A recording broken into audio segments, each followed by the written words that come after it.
and someone asks me, what do you do for a living? I'm just like, what? I just live. Like, what do you mean, like, what do you do for a living? Why do you need to do something for a living other than living? This is the Art Power Podcast. I'm Janera Solomon. In today's episode, I talk with Nadya Tolokonnikova, artist, musician, activist, and founding member of Pussy Riot, once imprisoned for her activism. Arrested in 2012 and released after global outcry, Nadya now lives in exile in the US. But we don't spend too much time talking about that. In her work and in her practice now, she's not denying that past, but she's still in the making and still trying to find what else is possible, not be contained or constrained by what she's made in the past. Here's Nadya. So doing my research preparing for this interview, there was a quote, something about a piece of advice that your father gave to you. And there's a quote that says, "A good artist is one who creates their own religion." And when I read that, it reminded me of something my father would say to me when I was younger, probably since I was like around 10 or 11. He's an artist too. And he would say to me, "Janera, you should create your own club, whatever kind of club you want." And I remember saying to him, how am I going to create my own club? There are already these auxiliaries and associations and people who are more important and have more money than me. People will join those. Why would they want to join a club that Janera Solomon creates? And he would always say, well, you'll see. Just listen to what I'm saying. When I read that, it just reminded me of him and being on the porch of our house and him telling me that many, many times. And so I'm curious, can you talk a little bit about that quote and that memory? Yeah, I was growing up as an atheist. It was not customary in my family to believe in God or anything. But at some point, I just told my dad, God does not exist and it's all fairy tale. And he said, sometimes it's useful to believe in fairy tales. Sometimes it's good for us humans to believe in fairy tales. And I was very surprised because I thought my dad is an atheist too. And I talked to him later in life, like now I'm 35, and I talked to him about that episode, and he said he thought it's inappropriate for a child to be so jaded already, like when I was whatever, 7, 8. He wanted me to believe in fairy tales. He wanted me to believe in something. And then, yeah, right around the same time, he told me that the artists should create their own religion. He never explicitly told me what it means, but the way I understood it, we create our visual identity, visual language. We write our own Bible, if you wish, like through our art practice. And we do create a club or a community, just like the church. And we get together, we sing a sort of prayers, we do performances, we do communal gatherings. It's actually very close to church. Yeah, it is. And I know in my experience, when my father said it to me, I didn't believe that I could do that. It took me a while before I was like, oh, well, maybe I can. I mean, I actually just celebrated my 50th birthday and I'm just now like, okay, yeah, I can do this. So it's taking me a while. I feel like I'm still working on it, on this idea that I can create these things. When did you believe him that you could potentially create this religion? Well, it's deeply fucked. But when I was a kid and my dad would tell me something about artists, I would never think about myself as an artist because growing up, I was looking at the history of art and it was mostly men. And so I was thinking in my kid brain, I was thinking that being an artist meaning being a man. And so I was thinking more about Dali or Picasso and how they create their religions, or about male writers. And I never applied it to myself up until I reached teenage years and I got into my rebellion phase. What did that mean for you at the time? Did it begin with music or? painting, or where did that begin? The core of it, I think, was always performance art to me. I loved the idea of living in an experimental way, almost like looking at my life as an art piece.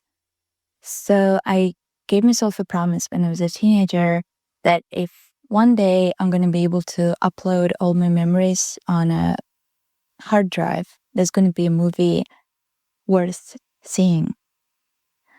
And I've started doing my early performances. They were almost like stunts. Then I was bringing some trash in my school and putting it on portraits of male scientists who we had in our hallways. And I didn't have any like really deeply formulated idea besides the fact that I mean, it's, a lot of kids are misbehaving in school, so it was a little bit of that, and was a little bit of like starting to form ideology and art practice of performance art. But obviously, you know, it's still so early. I was 13 and 14. And when I got invited to principal's office to explain what am I doing, I wrote to him a really annoying paper because I was reading all these art theory books at the time and like philosophy books. I quoted everything I knew, so I was like this annoying kid at school who thought that she knows everything and she'll teach everyone how to live life properly. He was so mad. I don't know if I should say this for the recording, but I have a 14-year-old and she is pretty smart and often tells me things as if she knows all things. So I admire her confidence. Yeah, I miss it a lot. I don't feel as much confidence now. No, me either. I mean, when I look at her, I do admire her confidence. And I remember I think, wow, when I was 14 or 15, I don't remember feeling as confident as she seems to be. As life goes on, there's more you learn, and then you learn more reasons to be afraid. So then the confidence takes more work. Yeah. Exactly. So the moment when you're like, okay, you go through school, teenage years, talk a little bit about becoming the artist formally. Like, okay, yeah, this is my life's work. This is how I'm going to do it for right now. I'm going to be an artist. I went to study philosophy just to win some time because I finished my high school when I was 16, a little bit early. So I needed to win some time to figure out what is the group of people that I'm going to be making art with, because I knew that I'm going to be making it in a group, and just learn more. But there were no any formal schools for contemporary art at the time when I was finishing high school. So I enrolled in to study philosophy. And then around the same time, I moved to Moscow. I started to live on my own when I was 16. And I've started meeting all these different people and really exploring the scene. And in 6 months, I found my group of people with who I stuck for 4 or 5 years. And one of them became my husband. And now we're divorced, but he's still my good friend. He's a father of my child. And yeah, we're like really, really good friends. So I never thought I'm going to be making money with my art, so I never chose it as a profession. I never cared about money much. I think partly because it was a rebellious reaction to my mom's obsession with money. And as later I realized it was understandable because the entire country really struggled in the 90s. So my mom's obsession, what I thought was obsession with money, was just her attempts to make sure that we are all fed, yes, and have a place to live. Yes. But of course, as a teenager, you don't understand all of that, and you just think, oh, she's so pedestrian. She's just not thinking about these idealistic matters that I think about. So I wanted to be as far as possible in terms of a lifestyle from my mom. So I went in the opposite direction. I started living by shoplifting. I lived in a dorm that was given to me for free by the government. So basically, for around 5 or 6 years, I have not spent any money. Wow. I want to hear more about that, but before I want to ask you about something you said just now when you were talking about the journey to philosophy, then to art. You said you would do it in a group. How did you know that? I knew I need a community. You can't do things alone. Every artist has their own scene, even if they do the final art piece themselves. I mean, like, everyone is growing from the community, and I mean that's the ground that enriches all of us. And I was coming from a little small provincial city where we didn't have anyone who was interested in contemporary art. So my goal was to find people and learn from them. Like I almost had this idea of being an apprentice to a master. I didn't find anyone like quite to fit this role, but I was hanging out with older artists, and they were teaching me all sorts of things, good and bad. Yeah, I ask about that because for me, my father's a musician. So, I was always with bands and groups of musicians. And I studied music too with him. I was an apprentice to him Right. all the time. And so I think when I thought for myself about being an artist, the idea was like I'd have space for myself. But it sounded like you were exposed to communities of artists and groups of people interested in, I mean, like music All the bands time. when you were a kid. So I was in the opposite side of the pendulum. I was isolated and I was just reading books and didn't even have access to many movies because there were no internet at the time, or not internet good enough to watch movies. So I came to Moscow completely fresh and green, and I didn't really listen to much music because like music was also weirdly like difficult to get. It's really an isolated place. I have some friends from America who would grow up in Mormon church or some other religious cult, and I think it's a similar experience when you get out. You're technically an adult, but you're still very fresh. And you want to learn, and meet people and experience things. So that was me at 16. And then I think partly I wanted to be in a group because I knew I'm extremely shy.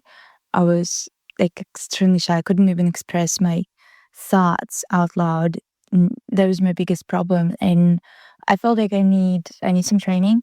And I really got the training, from like really learning how to steal from supermarkets to fighting on knives and boxing and like the basics of shooting guns, which is very unusual for Russia. It's more common in America, but not in Russia.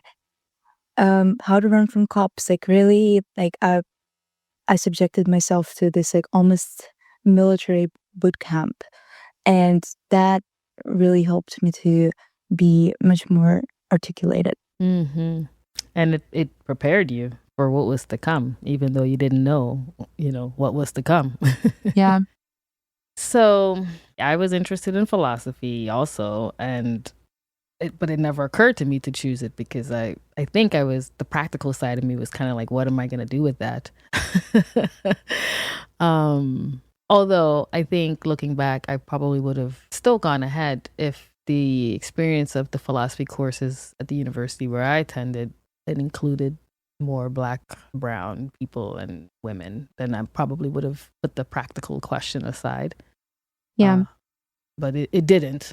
So it was like two problems. But I'm curious for you, thinking of that and your artistic practice growing and evolving alongside it. And you've said the practical, well, what we would call here in this capitalist situation in the U.S., practical questions about where you'd live and what you'd eat and, health insurance and whatever. Those questions weren't in your mind quite the same way. Not at all. Yeah, I pushed it all away. And we have universal health insurance. It's not always every time the best doctors, but you have access to it for free and anytime you need. Did your perspective on the financial reality, as we call it, as an artist, how did that perspective change over time? So up until my jail time, I didn't pay for my living or for my food. So that was nice. And I was squatting in places, staying with people. I had different dorms. I was still studying. So yeah, that was just a typical life of an anarchist kid, I guess. And then I ended up in jail. I also didn't have to pay for my food and accommodation, which was great. And then I got out, and it was the first time when I had to really face the reality of money. I couldn't live the same sort of life I lived before because I was too was followed by cops at all times. And I became too high profile, I guess, as an activist. So yeah, if I tried to steal something, I would just end up in jail again. So that was not an option. And I've started to learn about money, and I still don't quite know. I feel like I didn't get financial education as a kid, and so it's not coming naturally to me. I kind of still expect to find a money tree one day and just get it all because I don't understand why we need to struggle. It's just an inner kid in me just does not understand why do you need to fight for money? Why do you need to struggle? There are people who are just being born into incredible wealth, and I don't understand why I'm not. Yes. And why why do I need to do this like so-called work or job that's like boring, or people getting mad at me because I can pay my bills. I escaped from the dentist office the other day. They they said they couldn't run my health insurance for some reason, so which I'm paying for. So I was owing them 1,500, and I just escaped from the back door. So this is a pretty much metaphor of me dealing with money. And then they obviously chased me, so they was just like calling me every day. So I still had to pay, but Yeah. this like kid in me just like fuck this shit. I'm kind of gonna pay for this.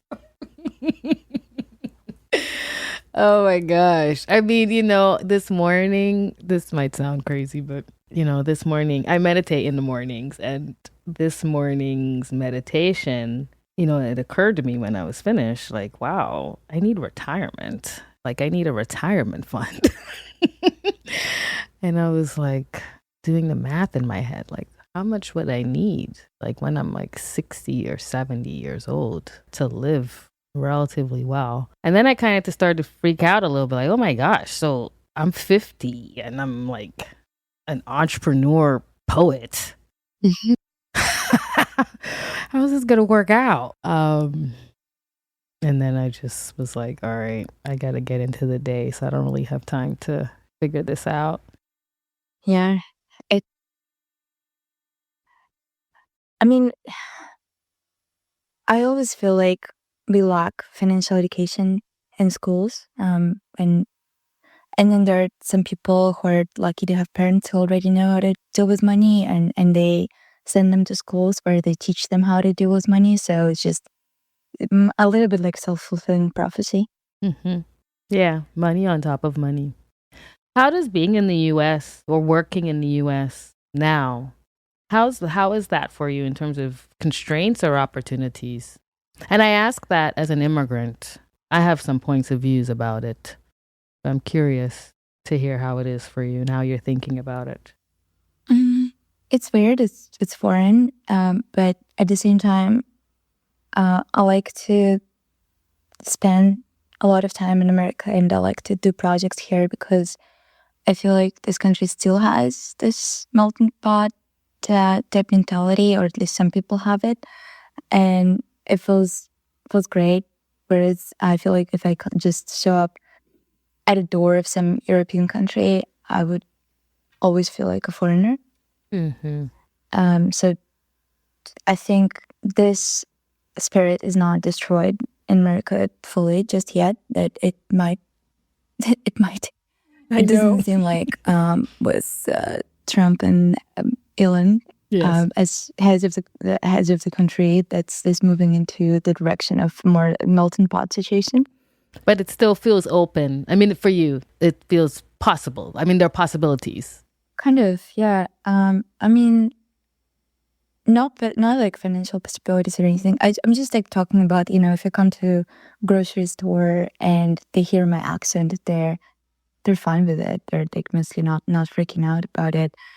And I know English, so that makes things easier. But you know, if I'm in France and I don't speak French, so that's a little bit different. But if I try to talk to them in English, they would be pretty upset with me. So I don't get that type of alienation here. But obviously, there is a pretty strong class system here in America, and I know for a fact that I'm not going to be able to jump through this. So like this entire thing about the American dream sounds like total bullshit to me. There are people who marry like very certain type of people. There are people who are hanging out with very certain type of people, and I'm not that person. Yes. So, but I'm like fine with being with my fellow people, fellow like just my friends on the fringe. That's also fun. You know, reading about some of your experiences, I kept thinking to myself, wow, okay, you know, there's a kind of terror that you can live with, or fear you live with, is kind of like just a hum that's very present. And then there's another kind that's just that's more than a hum. It's loud. It's right in front of you and has to be dealt with, like cannot be ignored. And so I'm curious if you've had moments where you've said to yourself, why am I doing this? Maybe I ought to just shift a little bit. No, I didn't really want to shift. I think consistency is the key in life, and that's what I value the most in other people. So that's what I value in other people, and I also have to stick to it, right? So I don't even feel tempted to do something else. But insecurity on many levels, obviously, it adds a lot of just, I'll say, anxiety to life. And then sometimes it can break out in depression episode because you just can't deal with it anymore. And yes, I think your hierarchy of fears or anxieties very legit. No, there's one that is basically like ontological anxiety. Like, do I belong to this world? Like, where do I get money to pay for stuff? Like, what exactly is my profession? I'm an artist. What does it mean? And there are more, like, I mean, I would say more tangible, but more, I guess, extreme things like being arrested, being beaten up, being thrown in jail, subjected to forced labor. These are bigger traumatic events. And still not a choice. Still feeling essential. Feeling essential to keep pushing. I always rely on my intuition, and I when I choose what I'm doing, ever since I was a teenager, if I keep following my intuition, I think I'm gonna have this very consistent and solid path towards the end of my life. And if I make some choices out of fear, I think I'll just fuck it up, and I don't want it because one of the important metrics for me is imagining myself on a deathbed and looking back at life and either being proud or regretting what I've done. Most likely it's a mix of both, but I mean, I want more things to be proud of. Absolutely. Absolutely. So right now, in terms of thinking about things to be proud of, in terms of your work, What are you excited about with your practice at the moment? I'm in the middle of the performance residency right now at a gallery called Omni Fraser in Los Angeles. So it's me and a couple of my bandmates. We started this experimental music collective called Pussy Riot Siberia. It's one of the projects under Pussy Riot umbrella. It's very experimental. It's alive. It's evolving from one performance to another. There is no playback. There is no song structure. So everything I was doing musically in the last 10 years, I pretty much destroyed for the sake of this beautiful chaos. And I'm pretty excited about changes. Maybe I'll go back at some point to writing more traditional songs.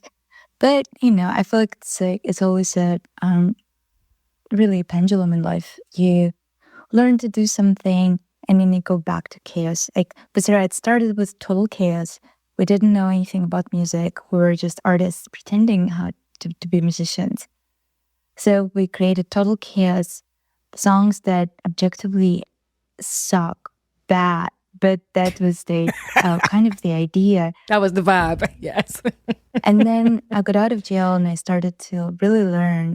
I have music background, but it was classical piano training. So it was kind of on the easy side for me to learn about modern songwriting. So I've been doing that for like around 10 years. And now I'm bored with the game. So I'm back into chaos. I'm working a lot on visual art, something that can stay when I'm leaving places.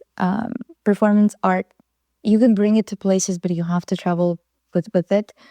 And the longer I live, less I love traveling. And so I'm starting to work much more on the objects because I can send them and they still will represent something that will inspire people and I don't have to travel. Or I can show up just for the opening and then leave and come back to my cave. Mm-hmm.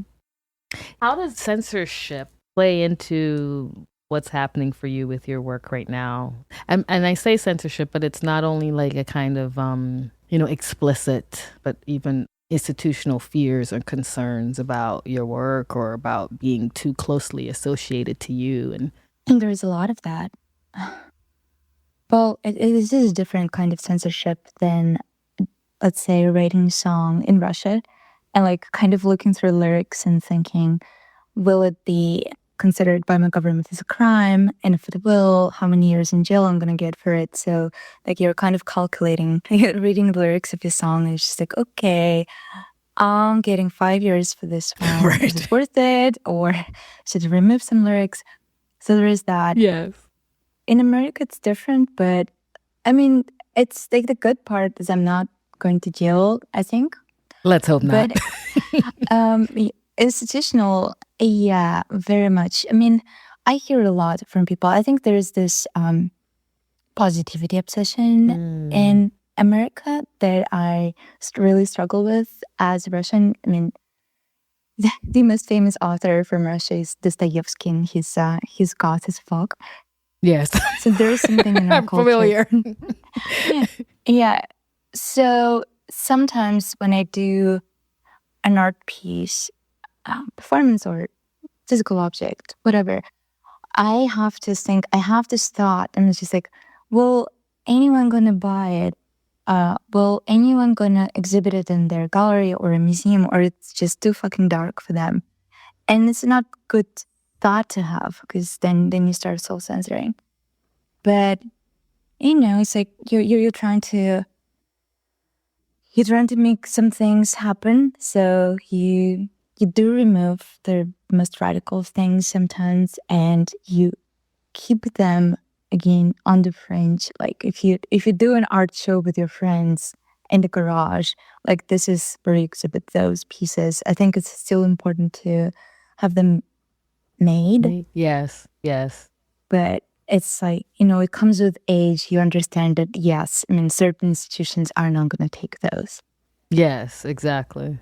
And I think too, for me, it's always bothered me, the artists who are like, who talk about activism and talk about, fighting for things and being very radical. And then those same artists are fighting with institutions about what the institution's willing to do or not willing to do. And the truth is that institutions, if you recognize the entanglement with an institution, then it's like, okay, they have their constraints and opportunities. You have your constraints and opportunities. If you want to be in bed together, that's a transaction and there are costs.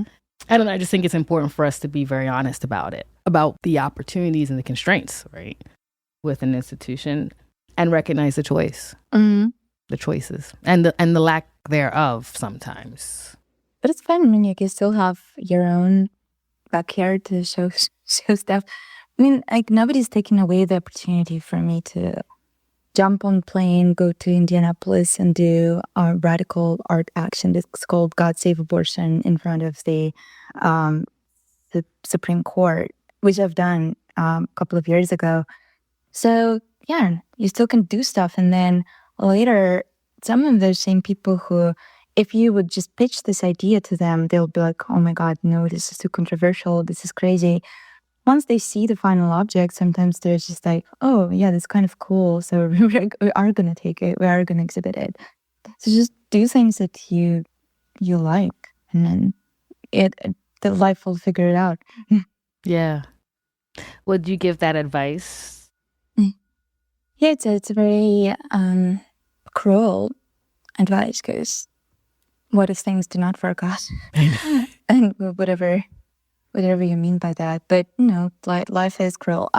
But I've never been a part of the art world in terms of institutions, really. So it's just been the last couple of years that I've opened myself up to it. But before that, I was using everything. I have like YouTube, like all the social media. I was using like early blogs, like LiveJournal, kind of like Russian version of Tumblr. Yes.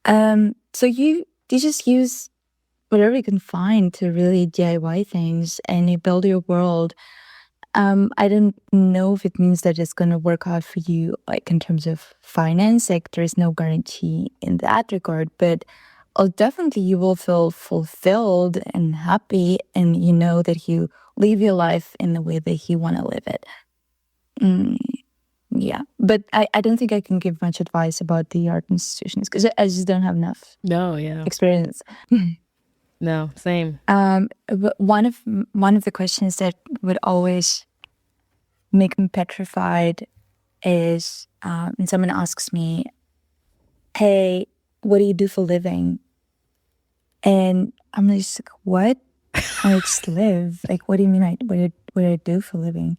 Well, why do you need to do something for a living other than living? But you can't explain it to a person at the party when they ask you. I know. That's pretty much a conversation ender. Yeah. They're like, oh, okay. Something. Yeah, I mean, all my professional, in quotes, life, people have accused me of being, a workaholic, and they asked me a different question, like, well, what do you do for fun? And I'm like, well, I have fun all the time. Like, I don't put off my fun till like I retire, or till I have a 2-week vacation once a year. I have fun every day. I try to. I have tried to have a little bit of fun every day. I try to be with people I love every day.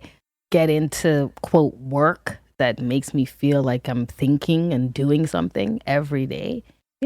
Eat good food and just do whatever that's enjoyable. I use my nice dishes every day. All my, special clothes, so this idea of like putting your life and your work and enjoyment separate, distinct from like daily life, never made sense to me, which I think is like that's what it means to be an artist. I think is that you can live every day, all the ways you'd like to live every day, which is why I choose it every day. Same here. Thank you. Thank you so much.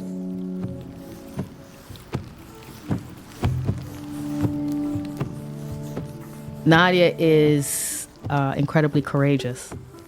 She is so aware and alert and committed it would be impossible for her to ignore, I think, the things in the world that deeply trouble her.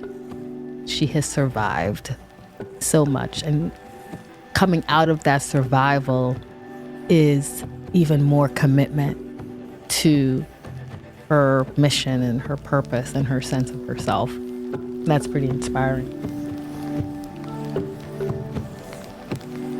To learn more about Nadya, you can visit her website, nadyariot.com, Nadya riot.com. You can also find her at Nadya, Nadya, on Instagram. The Art Power podcast is brought to you by Art Power, a public benefit corporation working to bring artists financial sustainability. This season is produced in partnership with Row Home Productions. Producers are Jackson Roach and Kristen Vermilia. Managing editor is Alex Lewis, and the executive editor is John Myers. If you like the podcast, please subscribe and tell your friends. To find out more about our work at Art Power, visit us at artpower.io. I am your host and executive producer, Janera Solomon. Thank you for listening.